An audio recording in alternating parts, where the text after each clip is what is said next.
Kitab ini berjudul Bahjatun Nazar Fima yazidu ala 400 su'alin fi matnil mukhtasar. Qala al-muallif rahimahullah, alhamdulillah wassalatu wassalamu ala sayyidina Muhammadir Rasulillah. As-su'alul awal. Soal yang pertama. Ma huwal fardul 'ainiyyu min 'ilmiddin? Apakah yang dimaksud ilmu agama yang fardhu 'ain? Al-jawab, jawabannya adalah al-fardul 'ainiyyu min 'ilmiddin,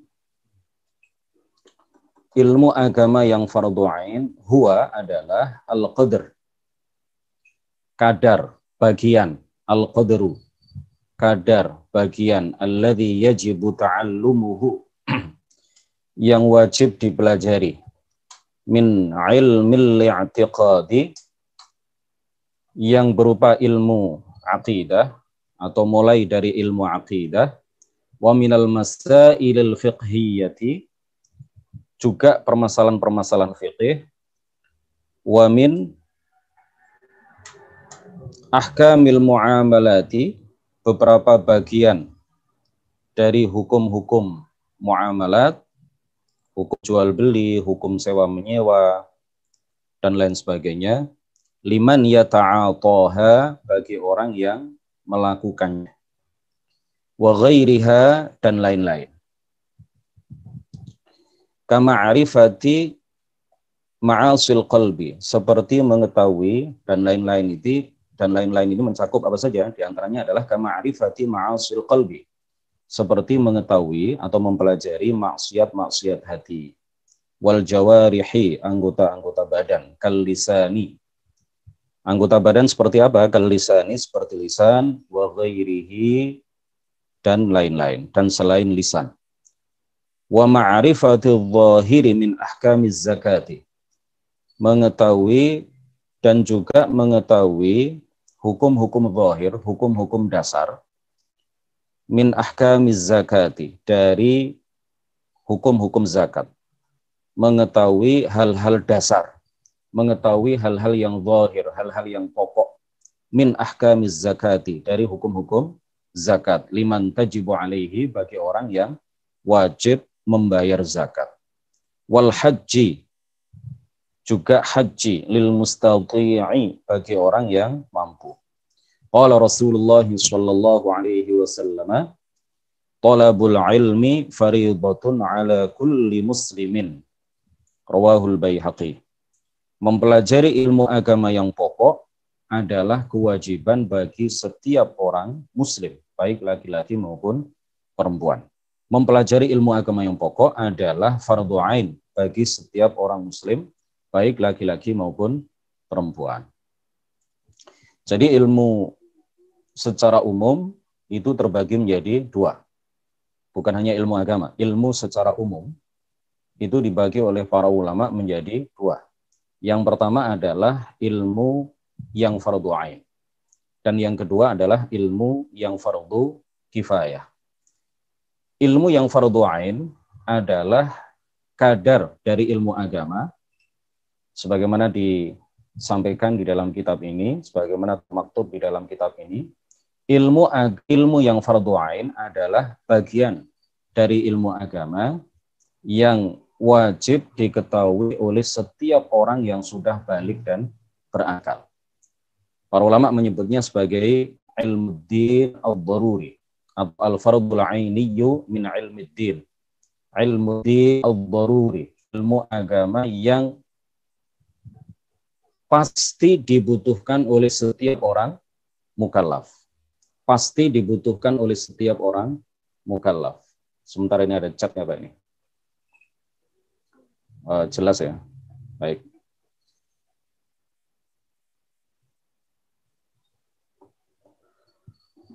Ilmuddin ad-daruri artinya adalah ilmu agama yang pasti dibutuhkan oleh seorang mukallaf. Atau disebut juga al-fardul ainiyyu min ilmiddin.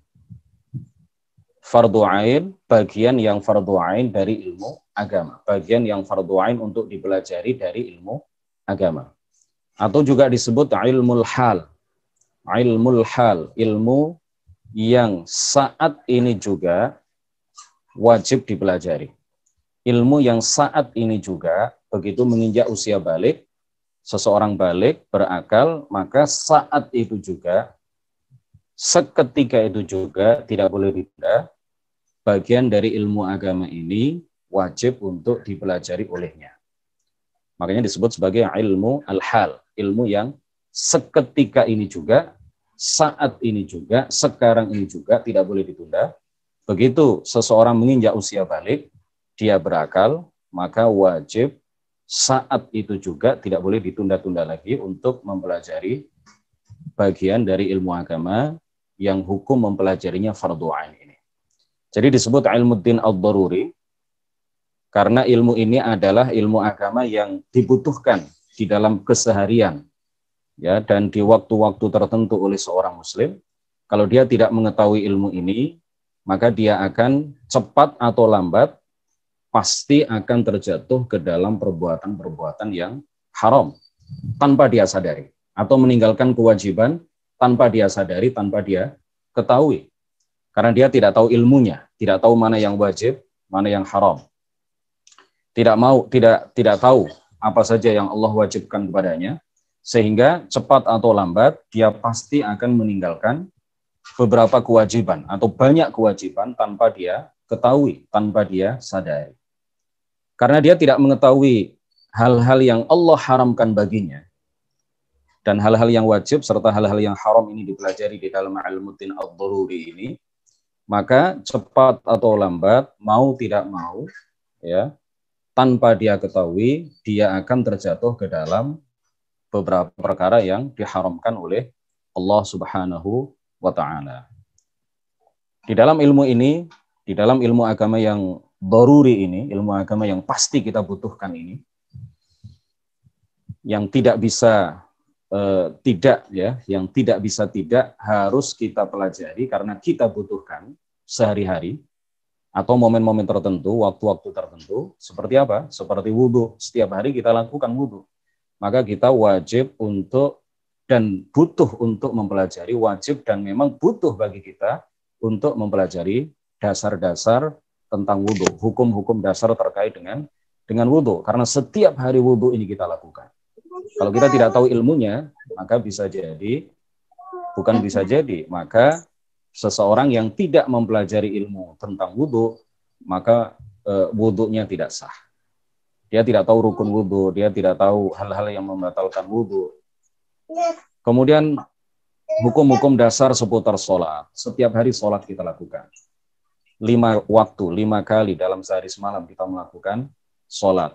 Kemudian hukum-hukum tata cara mensucikan najis, misalkan. Kemudian jenis-jenis najis. Bagaimana cara menghilangkan najis, bagaimana cara mensucikan najis, bagaimana cara mandi besar. Itu hal-hal yang rutin terjadi pada diri kita, dan memang kita butuh untuk mengetahui hukum-hukum dasar terkait dengan itu semua. Supaya mandi kita sah, mandi besar kita sah, supaya wudhu kita sah, supaya sholat kita sah. Bagi orang yang wajib baginya membayar zakat, maka dia wajib untuk mempelajari hukum-hukum dasar, hukum-hukum zahir, terkait dengan tata cara pembayaran zakat. Kepada siapa zakat itu dibagikan, ditasarrufkan. Apa saja harta yang wajib dizakati. Kadar seperti apa, ya, jenis-jenis harta itu, ketika sudah mencapai kadar seperti apa, kadar tertentu seperti apa yang harus atau yang wajib dizakati. Nah, itu hal-hal yang di waktu-waktu tertentu, ya, bagi orang-orang tertentu, hal-hal itu berulang terjadi pada dirinya, sehingga dia butuh untuk mempelajari itu semuanya, sehingga kewajiban yang Allah bebankan kepada dia itu sah dilakukan dan sesuai dengan tuntunan Allah dan Rasul-Nya, sesuai dengan tuntunan syariat. Begitu juga mengetahui maksiat-maksiat hati. Maksiat-maksiat hati, ya, karena siapapun wajib menjaga hatinya dari berbagai maksiat. Karena wajib bagi kita untuk menjaga hati kita dari berbagai penyakit hati yang itu semuanya adalah maksiat kepada Allah Subhanahu wa taala. Maka kita wajib mempelajari apa saja yang tergolong, yang termasuk maksiat hati atau penyakit-penyakit hati, sehingga kita bisa menghindarkan hati kita dari berbagai maksiat. Begitu juga maksiat-maksiat anggota badan. Ya, kita wajib menjaga setiap anggota badan kita dari berbagai maksiat, dari berbagai dosa. Oleh karena itu, kita harus tahu ilmunya. Kita harus tahu apa saja yang Allah haramkan atas mata kita untuk kita lakukan. Apa saja yang Allah haramkan atas tangan kita, farji kita, hidung kita, telinga kita, lisan kita, kaki kita, badan kita secara keseluruhan. Sehingga kita bisa mengetahui hal-hal itu semuanya dan menjaga anggota-anggota badan itu dari maksiat-maksiat tersebut karena kita sudah tahu ilmunya. Kemudian juga wajib bagi kita untuk mengetahui tata cara bertaubat. Sehingga apa? Kalau kita suatu saat melakukan salah satu maksiat, maka kita tahu bagaimana cara kita bertaubat. Orang yang tidak tahu tata cara bertaubat, maka bisa jadi dia tenggelam di dalam lautan kemaksiatan, ya, tanpa dia mengetahui bagaimana cara bertaubat dari dosa-dosa yang banyak itu yang bisa dia yang telah dia lakukan. Udah selesai pakainya. Rasulullah Shallallahu Alaihi Wasallam bersabda, "Talabul ilmi fardhatun ala kulli muslimin." Al-ilm di sini yang dimaksud adalah ilmul hal, ilmud din ad-daruri, al-fardul ainiyyu min ilmid din. Ilmu agama yang fardu ain. Jadi bukan semua ilmu wajib dipelajari oleh setiap orang muslim. Bukan sembarang ilmu, bukan semua ilmu wajib secara aini, secara fardu ain untuk diketahui dan dipelajari oleh setiap orang muslim. Oleh karena itu kembali ke pembagian ilmu tadi, ilmu itu dibagi menjadi dua, ada ilmu yang fardu ain dan ada ilmu yang fardu kifayah. Ilmu yang fardu ain sebagaimana yang tadi sudah kami sampaikan, ya termasuk bagian dari ilmu agama yang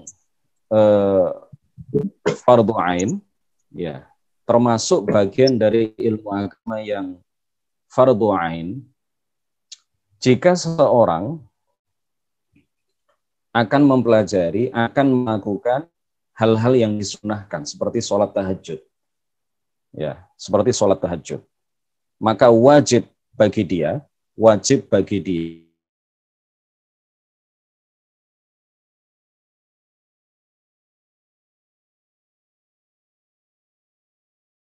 sholat-sholat yang sunnah. Secara umum mempelajari sholat tahajud, mempelajari hal-hal yang berkaitan dengan sholat tahajud, sholat duha, sholat sunnah rawatib.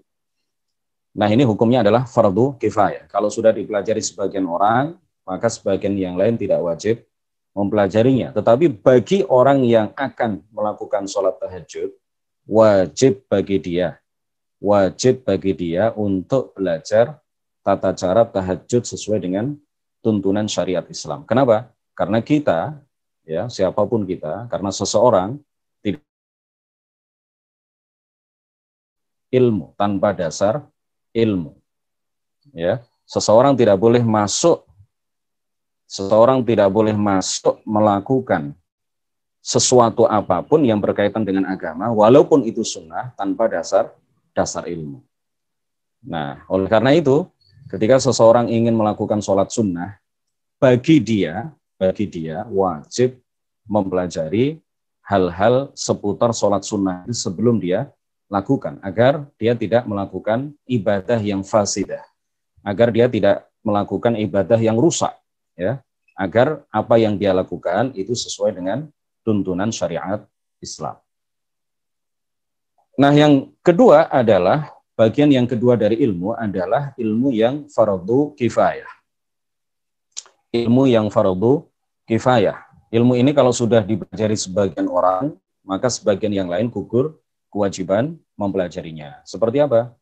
Ilmu tafsir, ilmu hadis, ilmu usul fiqih, ya, ilmu pertukangan, ilmu kedokteran, dan semua ilmu, ilmu keinsinyuran, ilmu tentang arsitektur, semua ilmu yang bermanfaat dan ada maslahatnya bagi umat Islam, ya, terbatas tidak terbatas ilmu agama, tetapi setiap ilmu yang ada manfaatnya dan maslahatnya bagi umat Islam, maka hukum mempelajarinya adalah fardu kifayah.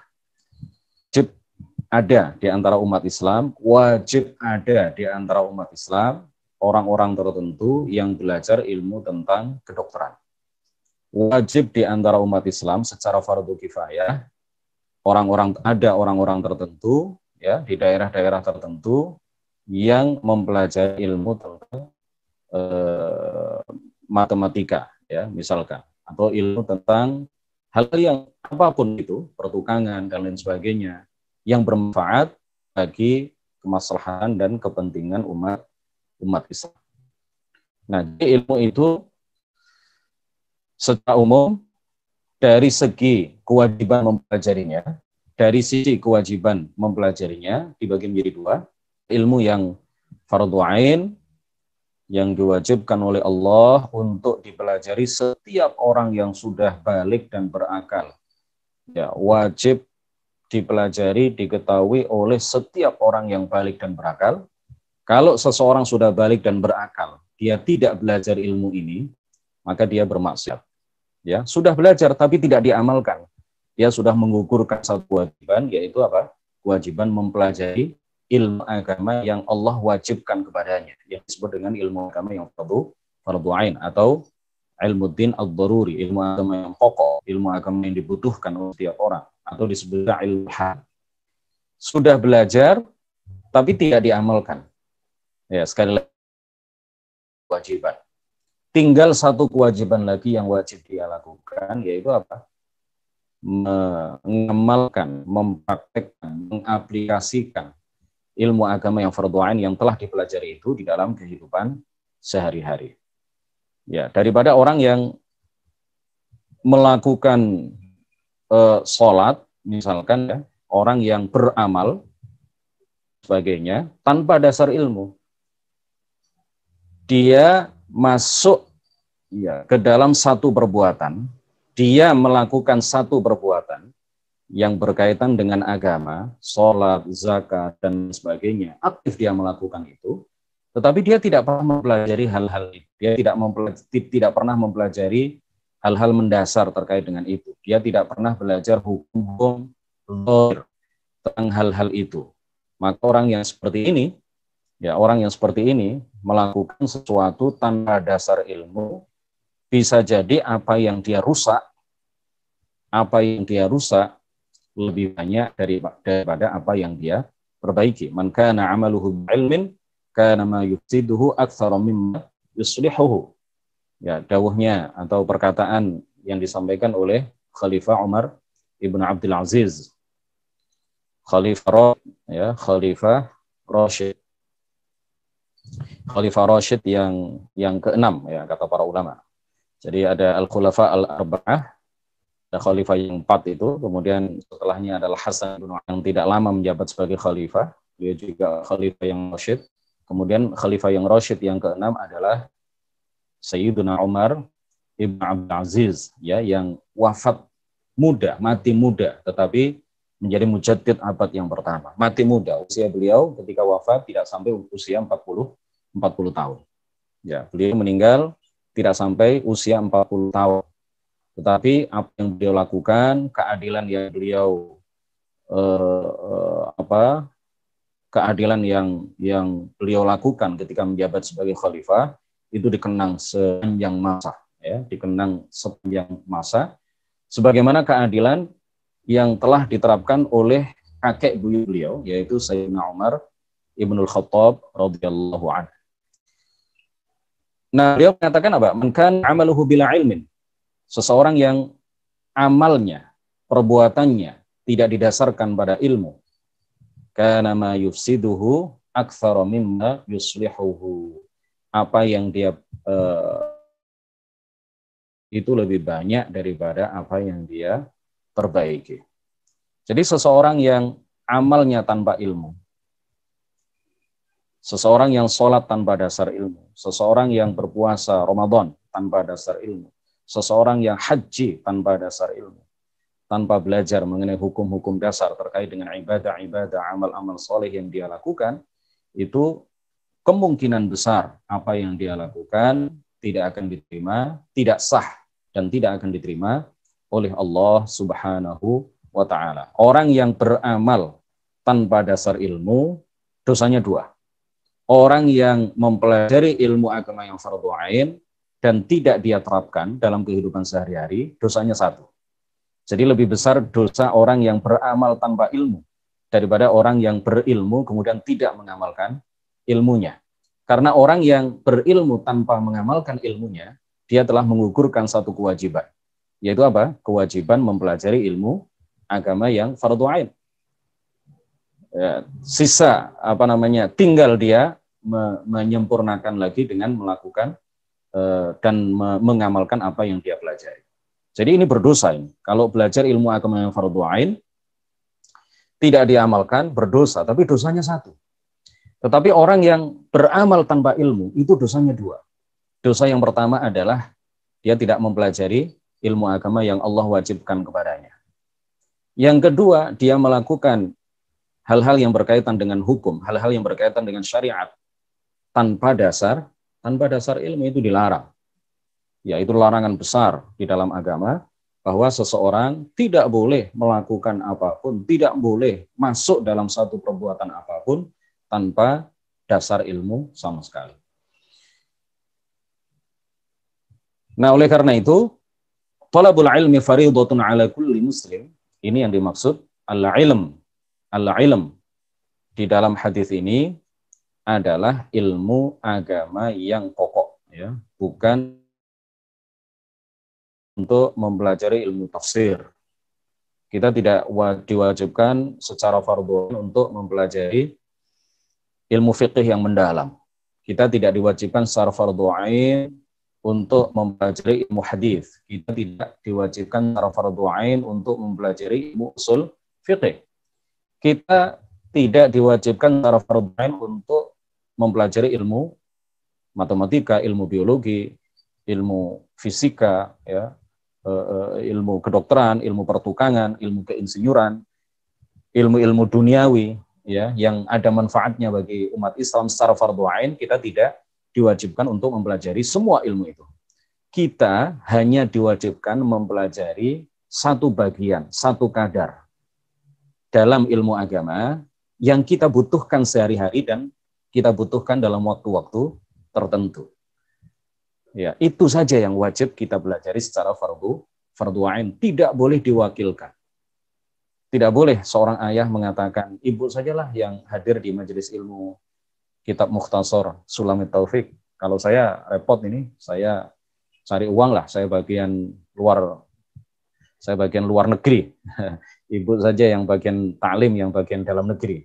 Tidak boleh, tidak bisa diwakilkan. Atau anak-anak saja, Bu, kita repot, Bu. Ibu repot di dapur, saya repot di kantor, jadi anak-anak tidak boleh diwakilkan. Jadi setiap anggota keluarga, apabila mereka sudah balik dan berakal, masing-masing dari setiap individu, dari seluruh anggota keluarga itu wajib untuk mempelajari bagian ilmu agama yang disebut dengan ilmu agama yang fardhu ain ini.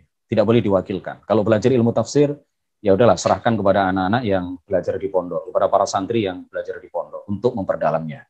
Ilmu faraid serahkan kepada orang-orang tertentu yang memang punya waktu, punya kecerdasan untuk mempelajari ilmu itu. Ilmu tentang wasiat misalkan, ya. Ilmu tentang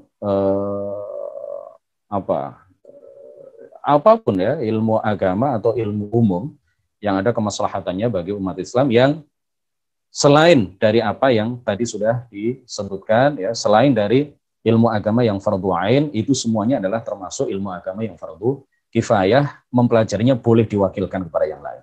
Tapi kalau ilmu agama yang fardhu ain tidak boleh diwakilkan kepada siapapun. Masing-masing dari kita, sesibuk apapun profesi kita, apapun jenis kelamin kita, apapun pekerjaan kita, dimanapun kita bekerja, dimanapun kita tinggal, bagaimanapun keadaan kita, sesusah apapun kita, semiskin apapun kita, sekaya apapun kita, setinggi apapun jabatan kita di pemerintahan misalkan, anggota DPR dan sebagainya, kalau mereka belum belajar ilmu ini, wajib saat ini juga tidak boleh ditunda untuk mempelajari ilmu agama yang fardu ain. Jadi tidak banyak, ilmu ini tidak banyak ya. Kalau dipelajari secara terus menerus ya, tanpa jeda misalkan, hanya istirahat, hanya jeda untuk istirahat, untuk makan, misalkan ya untuk sholat 5 waktu, ya 1 minggu selesai. 1 minggu selesai. Kita belajar ini mulai pagi sampai malam, kemudian besoknya pagi sampai malam, ada istirahat-istirahat jam-jam tertentu, jeda-jeda tertentu untuk urusan-urusan yang tidak bisa ditinggalkan, urusan-urusan pokok ya, makan, minum secukupnya. 1 minggu selesai. Kita lanjutkan. Qala al-muallifu rahimahullahu ta'ala. Man huwal mukallafu, siapakah mukallaf? Al-mulzamu, yang diwajibkan. Biddukhuli fi dinil Islam, untuk masuk ke dalam agama Islam. Wal amali bi syari'atihi, dan mengamalkan syariat Islam. Al-jawab, al-mukallafu huwa al-balighu, orang yang balik. Al-aqilu, berakal. Alladzi balaghathu da'watul Islam, yang telah sampai padanya dakwah Islam. Jadi mukallaf adalah orang yang memenuhi 3 kriteria. Orang yang terkumpul pada dirinya 3 hal. Yang pertama balik, yang kedua berakal, dan yang ketiga telah sampai kepadanya dakwah Islam. Kita baca dulu, nanti kita jelaskan. Wa yakunul bulughu bin nisbati lidzakari, baliknya laki-laki, bihusuli amrin min ithnain, ditandai dengan terjadinya salah satu dari 2 perkara. Ru'yatil mani, melihat mani atau keluar mani dengan cara apapun, ya, dipaksa keluar atau keluar ketika mimpi, maka ini menjadi tanda baliknya seorang laki-laki. Au bulughi 15 sanatan qamariyatan, atau genap berusia 15 tahun hijriyah. Jadi bukan menginjak usia 15 tahun hijriyah, tetapi genap berusia 15 tahun hijriyah. Salah satu dari 2 ini, mana yang terjadi lebih dulu, merupakan tanda baliknya anak laki-laki. Usia 10 tahun, seorang anak laki-laki keluar air mani, maka dia balik. Usia 15 tahun genap, berusia 15 tahun, seorang anak laki-laki, sementara dia belum keluar mani, maka dia sudah disebut balik. Salah satu dari 2 tanda ini, mana yang terjadi lebih dulu, ya apabila seorang laki-laki mengalami salah satu dari 2 tanda ini, atau salah satu dari 2 tanda ini terjadi pada diri seorang anak laki-laki, maka dia sudah disebut sebagai anak yang baligh. Qala al-muallifu rahimahullah, walil untha bihusuli amrin min thalathah, dan bagi seorang perempuan tanda baliknya adalah salah satu dari 3 perkara. Yang pertama adalah ru'yatil mani, keluar mani, sama dengan cara apapun, au damil haidhi, atau keluar darah haid, dan usia minimal bagi seorang perempuan untuk mengeluarkan darah haid itu adalah usia 9 tahun kurang dari 16 hari. Ya, hati-hati, ini sering salah paham ini ya. Ada beberapa orang yang salah paham. 15 tahun, pukul 15 tahun, berapa? 9 tahun kurang dari 16 hari. Jadi usia minimal seorang perempuan dimungkinkan baginya keluar darah haid adalah usia 9 tahun kurang dari 16 hari. Jadi 15 tahun kurang 15 hari misalkan ya. 15 tahun 9 tahun kurang 15 hari. 9 tahun kurang 15 hari 23 jam. Itu kan berarti 9 tahun kurang dari 16 hari. 9 tahun kurang 13 hari. 9 tahun kurang 1 jam. Atau 9 tahun pas. Dia keluar darah. Jika darah itu memenuhi syarat, ya ada syarat-syarat darah haid itu kan, minimal keluarnya itu selama 24 jam. Kemudian memenuhi syarat-syarat warnanya, misalkan ya. Maka itu disebut darah haid. Tapi kalau seorang anak itu mengeluarkan darah pada usia 9 tahun kurang 16 hari, ya, bukan kurang dari 16 hari, bukan. 9 tahun kurang 16 hari, pas kurangnya itu 16 hari, maka itu bukan darah haid. Atau 9 tahun kurang dari 17 hari, ya, kurang 17 hari. 9 tahun kurang 18 hari. Jadi tahu bedanya ya antara 9 tahun kurang dari 16 hari dengan 9 tahun kurang 16 hari. Jadi kalau 9 tahun kurang 16 hari itu bukan darah haid. Tapi kalau 9 tahun kurang dari 16 hari atau lebih, ya, atau mendekati 9 tahunnya itu ya, 9 tahun kurang dari 16 hari, artinya 9 tahun kurang 15 hari 23 jam. 9 tahun kurang 15 hari 22 jam. 9 tahun kurang 14 hari, 9 tahun kurang 13 hari, 9 tahun kurang 1 jam, 9 tahun kurang 30 menit misalkan. Keluar darah dan darahnya memenuhi syarat untuk disebut sebagai darah haid, maka itu bisa dipastikan darah yang keluar itu adalah darah haid. Tetapi jika seorang anak perempuan keluar darah di usia 7 tahun, 8 tahun, atau 9 tahun kurang 16 hari, 9 tahun kurang 17 hari, maka itu bukan darah haid. Kemudian yang ketiga, tanda baliknya perempuan yang ketiga adalah bulughi khamsa asyrata sanatan qamariyatan. Mencapai atau genap berusia 15 tahun Hijriah. Dari salah satu dari tiga ini, kalau terjadi pada diri seorang anak perempuan, maka dia balik. Salah satu dari tiga. Tidak harus terkumpul tiga-tiganya. Ya, salah satu dari tiga. Kalau sudah terjadi pada diri seorang anak perempuan, maka dia balik. Yang pertama adalah keluar mani, atau keluar darah haid, atau genap berusia 15 tahun Hijriah. Jadi kalau seorang anak perempuan usia 9 tahun, belum keluar darah haid, belum keluar mani, maka dia belum balik. Seorang anak perempuan usia 14 tahun, belum keluar darah haid, belum keluar mani, maka dia belum balik. Seorang anak perempuan usia 15 tahun, genap 15 tahun, belum keluar mani, belum keluar darah haid, maka dia sudah disebut balik. Qala al-muallifu rahimahullah, faman mata, maka barang siapa yang mati, dunal bulughi, sebelum usia balik, falaisa mukallafan, maka dia bukan mukallaf. Wa man ittasala, maka dia bukan mukallaf, ya, bukan mukallaf. Nanti akan dijelaskan di belakang ya. Kalau seseorang itu sudah mukallaf kemudian mati dalam keadaan non-Islam, misalkan konsekuensinya apa? Kita baca dulu. Wa faman mata dunal bulughi falaisa mukallafa. Maka barang siapa yang mati sebelum usia balik, maka dia bukan mukallaf.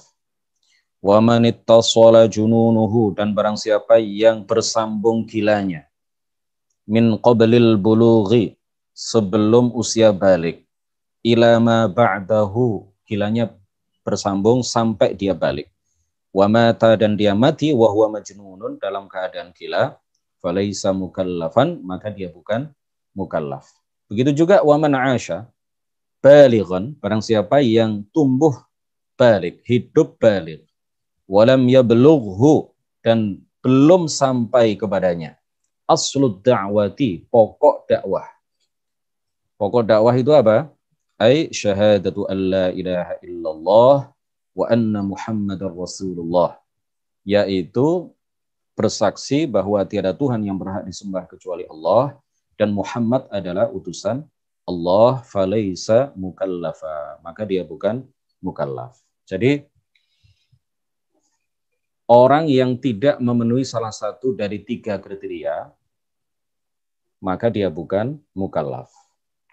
Kalau dia bukan mukallaf, mati dalam keadaan tidak mukallaf, maka di akhirat tidak dimintai pertanggungjawaban.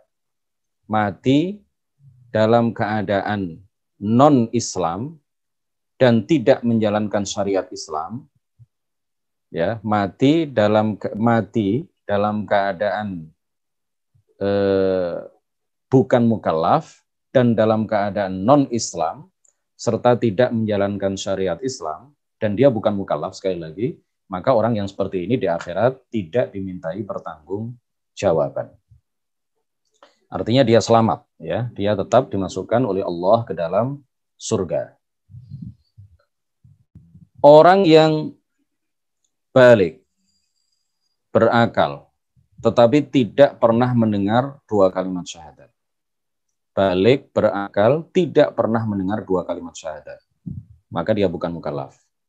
Kalau dia bukan mukallaf, lalu dia mati dalam keadaan non-Islam dan dalam keadaan tidak menjalankan syariat Islam, maka di akhirat dia selamat. Dia tetap dimasukkan ke dalam surga. Kenapa? Karena dia bukan mukallaf. Kenapa dia bukan mukallaf? Karena dia tidak pernah mendengar 2 kalimat syahadat. Begitu juga orang yang mati atau anak yang mati sebelum balik. Anak yang mati sebelum balik, maka dia bukan mukallaf. Kalau dia mati dalam keadaan seperti itu, ya, kemudian dia tidak non-Islam, ya, dia bukan orang Islam, dia mati dalam keadaan non-Muslim, ya, anak kecil mati sebelum balik, anak kecil mati sebelum balik, dalam keadaan non-Muslim, hanya ke gereja misalkan, atau dia pernah mencaci maki Allah misalnya, tapi dia belum balik, dan mati dalam keadaan seperti itu, maka di akhirat anak yang seperti ini juga tidak dimintai pertanggungjawaban. Begitu juga orang yang balik, pernah mendengar 2 kalimat syahadat, tetapi dia gila sebelum balik, dan gilanya berlanjut bersambung sampai dia balik, lalu mati dalam keadaan gila, dan dia bukan seorang muslim, ya, dia tidak pernah sholat, dia tidak pernah menjalankan syariat Islam. Dalam keadaan seperti itu, di akhirat dia tidak dimintai pertanggungjawaban. Kenapa? Karena bukan mukallaf. Kenapa dia bukan mukallaf? Karena dia mati dalam keadaan gila, dan gilanya itu sebelum dia balik, dan berlanjut sampai dia balik, kemudian mati dalam keadaan gila. Nah, saya kira ini sangat jelas, ya. Bagi yang sudah pernah mendengar penjelasan seperti ini, insya Allah sudah sangat jelas. Bagi yang baru pertama kali mendengar penjelasan seperti ini, jika ada beberapa pertanyaan, nanti akan kami beri waktu untuk bertanya, ya. Barangkali ada beberapa yang kurang jelas dan ingin penjelasan yang lebih lanjut. Kemudian seseorang yang sudah mukallaf, balik, berakal, telah mendengar pokok dakwah Islam, yaitu 2 kalimat syahadat, kalau dia mati dalam keadaan non-Muslim, maka di akhirat masuk neraka selama-lamanya. Kalau dia sudah mukallaf, dia Muslim, tetapi dia tidak menjalankan syariat Islam, mati dalam keadaan Muslim, membawa dosa-dosa besar karena dia meninggalkan berbagai kewajiban dan melakukan perkara-perkara yang haram, maka di akhirat orang yang seperti ini tergantung kehendak Allah Subhanahu wa Ta'ala. Jika Allah menghendaki, Allah mengampuni dosanya, memasukkannya langsung ke dalam surga. Jika Allah menghendaki, Allah tidak mengampuni dosanya, Allah akan memasukkannya ke neraka terlebih dahulu, baru kemudian beberapa lama setelah itu dia dikeluarkan dari neraka dan dimasukkan ke dalam surga. Kenapa dia masuk surga? Karena dia mati dalam keadaan muslim, meskipun dia pernah melakukan dosa-dosa besar. Orang yang seperti ini pada akhirnya pasti akan masuk ke dalam surga di akhirat. Allah Subhanahu wa taala berfirman, dalil ya bahwa orang yang belum pernah mendengar dua kalimat syahadat, orang yang belum pernah mendengar dua kalimat syahadat, maka dia bukan mukallaf yang diwajibkan masuk Islam, adalah firman Allah Subhanahu wa taala, "Wa ma kunna mu'adzibina hatta nab'atsa rasula." Sudah saya terjemahkan di sini ya. Quran surat Al-Isra ayat 15. Dan kami tidak menyiksa hingga kami mengutus seorang rasul. Jadi orang-orang yang hidup pada masa fatrah, orang-orang yang hidup pada masa antara Nabi Isa dengan Nabi Muhammad sallallahu alaihi wasallam, pada waktu di mana tidak ada rasul yang diutus ketika itu, maka mereka disebut sebagai ahlul fatrah, orang-orang yang hidup pada masa kevakuman dari diutusnya Rasul, kevakuman waktu dari diutusnya seorang Rasul. Ya, orang-orang yang hidup pada masa yang tidak ada Rasul yang diutus di dalamnya. Nah, orang-orang yang seperti itu, jika mati dalam keadaan non-Muslim, di akhirat tidak dimintai pertanggungjawaban. Atau orang yang hidup di daerah pedalaman, tidak ada kiai sama sekali di sana, tidak ada ustadz, tidak ada TPQ, tidak ada madrasah, ya, tidak pernah mendengar dua kalimat syahadat sama sekali, tidak ada azan di sana. Orang yang seperti ini, ya, walaupun dia balik dan berakal, mati dalam keadaan non-muslim, di akhirat tidak ada pertanggungjawaban bagi dia. Tetapi kalau orang yang seperti ini kemudian jalan-jalan ke suatu perkampungan, di kampung itu dia mendengar suara azan, dan di dalam azan itu ada lantunan dua kalimat syahadat, dan dia paham maknanya, maka saat itu juga dia disebut sebagai orang yang telah sampai kepadanya pokok dakwah Islam. Maka dia wajib saat itu juga masuk ke dalam agama Islam. Jika tidak, lalu dia mati, balik berakal, dan dia telah mendengar dua kalimat syahadat, mati dalam keadaan non-muslim, maka dia dimintai pertanggungjawaban dan dimasukkan ke dalam neraka selama-lamanya. Jadi tidak harus seseorang itu baru disebut mukallaf apabila dia mendengar rincian dakwah Islam, tidak. Tetapi hanya mendengar dua kalimat syahadat saja yang merupakan pokok ya atau inti dari dakwah Islam, dia hanya mendengar dua kalimat syahadat yang merupakan inti atau pokok dakwah Islam, maka dia telah disebut ya, dia telah memenuhi kriteria untuk disebut sebagai telah sampai kepadanya dakwah Islam. Dalilnya apa? Ketika Rasulullah Shallallahu Alaihi Wasallam pada musim-musim haji ketika itu ya, haji dalam istilah orang kafir Quraisy ketika itu ada musim-musim haji. Di awal-awal dakwah Rasulullah Shallallahu Alaihi Wasallam, beliau hanya mengatakan kepada mereka, Ayyuhan nas, ya, qulu la ilaha illallah wa anna Muhammadar Rasulullah tuflihu. Ucapkan dua kalimat syahadat, niscaya kalian akan beruntung. Rasulullah hanya seperti itu. Jika mereka tidak mau mengucapkan dua kalimat syahadat, ya, maka mereka kafir, mereka musyrik. Jadi Rasulullah tidak menjelaskan rincian dakwah Islam. Rasulullah hanya bersuruh kepada mereka, ucapkanlah dua kalimat syahadat. Ini yang kemudian dijadikan dalil oleh para ulama bahwa orang yang hanya mendengar dua kalimat syahadat, maka dia dan paham maknanya, maka dia sudah disebut sebagai orang yang telah sampai kepadanya dakwah Islam dan dia wajib masuk ke dalam agama Islam dan menjalankan syariat Islam. Wa qala Rasulullah sallallahu alaihi wasallam, rufi'al qalamu an thalathin. Pena taklif. Pena, al-qalam, pena taklif. Ya, pena pembebanan untuk masuk Islam dan menjalankan syariat Islam itu diangkat, dihilangkan dari 3 orang. Yang pertama adalah dari orang tidur hingga ia bangun. Yang kedua dari anak kecil hingga ia balik. Dan yang ketiga, dan dari orang gila hingga ia berakal. Hadis riwayat Imam Ahmad. Jadi kesimpulannya mukallaf itu ada dua. Kesimpulannya terakhir sebelum kita akhiri, mukallaf itu ada dua. Yang pertama adalah mukallaf muslim. Yang pertama adalah mukallaf muslim. Ya, dia balik, berakal, telah sampai kepadanya dakwah Islam, dan dia seorang muslim. Maka apa yang wajib dia lakukan? Dua. Yang wajib dia lakukan adalah pertama, menjalankan syariat Islam. Yang kedua adalah menjaga Islamnya sampai dia mati. Sekali lagi, kalau mukallaf itu muslim, maka dia wajib melakukan dua hal.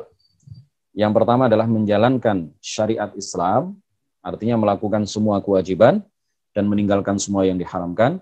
Yang kedua adalah menjaga Islamnya sampai mati. Kalau mukallaf itu kafir, balik, berakal, telah sampai kepadanya dakwah Islam, dia telah mendengar dua kalimat syahadat, dan dia kafir ketika itu, maka dia diwajibkan melakukan tiga hal. Yang pertama adalah masuk Islam, yang kedua adalah menjaga Islamnya sampai dia mati, yang ketiga adalah menjalankan syariat Islam atau menjalankan seluruh kewajiban dan meninggalkan semua yang diharamkan.